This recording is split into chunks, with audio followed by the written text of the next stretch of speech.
ಅಲ್ವೋ, ನೀನು ಈ ಮನೆಗೆ ದೊಡ್ಡ ಮಗ. ನೀನಾದ್ರೂ ಈ ಪರಿಸ್ಥಿತಿನ ಅರ್ಥ ಮಾಡ್ಕೊಂಡು ಜವಾಬ್ದಾರಿನೆಲ್ಲ ನೀನೇ ವಹಿಸ್ಕೋತೀಯ ಅನ್ಕೊಂಡಿದ್ರೆ ನೀನು. ಯಾವ ಜವಾಬ್ದಾರಿ ಮಾವ? ನನಗೋಸ್ಕರ ತ್ಯಾಗ ಮಾಡಿದವ್ರನ್ನ ಬೀದಿಲ್ ಬಿಟ್ಟು ನಾನಿಲ್ಲಿ ರಾಜನಾಗಿರೋದ? ಇಲ್ಲ, ನಾನಿರಲ್ಲ.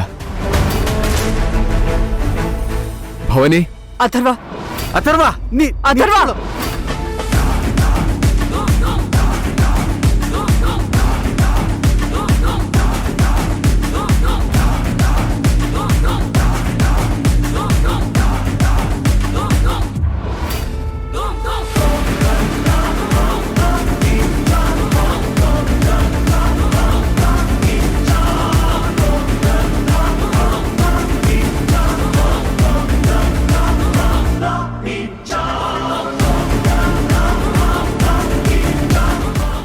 ಅಕ್ಕ, ಈ ಮನೆ ಮಕ್ಕಳು ಈ ಮನೆ ಬಿಟ್ಟು ಹೋಗೋದಕ್ಕೆ ಮುಖ್ಯ ಕಾರಣ ಆ ಧರ್ಮೇಂದ್ರ.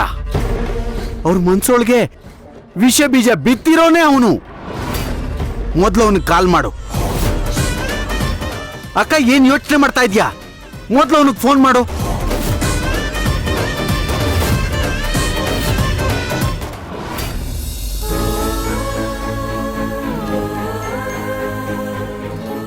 ವಿರಾಟ್, ಅಕ್ಕ ಮಗು ಅನಾಥರಾಗ್ಬಾರ್ದು.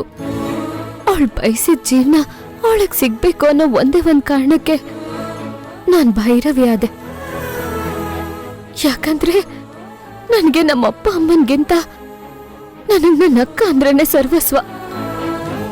ಅವಳು ಅಥರ್ವನ್ನ ಕಳ್ಕೊಂಡು ನೋವನ್ಭವಿಸ್ತಿರೋದನ್ನ ನೋಡಿ ಬೇರೆ ದಾರಿ ಇಲ್ದೆ ನಾನಿಲ್ಲಿಗೆ ಬಂದು ಸೇರ್ಕೊಂಡೆ. ಆವಾಗ ದೇವ್ರ ತರ ಧರ್ಮೇಂದ್ರ ಸರ್ ಸಿಕ್ಕಿದ್ರು. ಈಗ ನಿಮ್ ಪ್ರೀತಿ ನೋಡಿದ್ಮೇಲೆ ಅನ್ನಿಸ್ತಿದೆ, ನಿಜವಾಗ್ಲೂ ನಾನ್ ನಿಮ್ಮನ್ನ ಪಡೆಯೋದಕ್ಕೆ ತುಂಬಾ ಪುಣ್ಯ ಮಾಡಿದ್ದೆ ವಿರಾಟ್. ನಾನು ಅಷ್ಟೇ ಭೈರವಿ ಅವರೇ.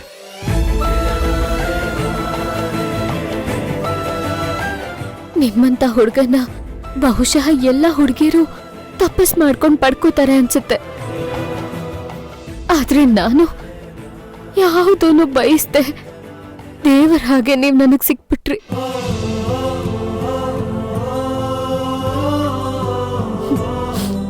ನಿಮ್ಮ ತ್ಯಾಗಕ್ಕೆ ನಾನ್ ಕೊಡೋ ಬೆಲೆ ಕಣ್ಣೀರ್ ಒಂದೇ ಅನ್ಕೋಬೇಡಿ.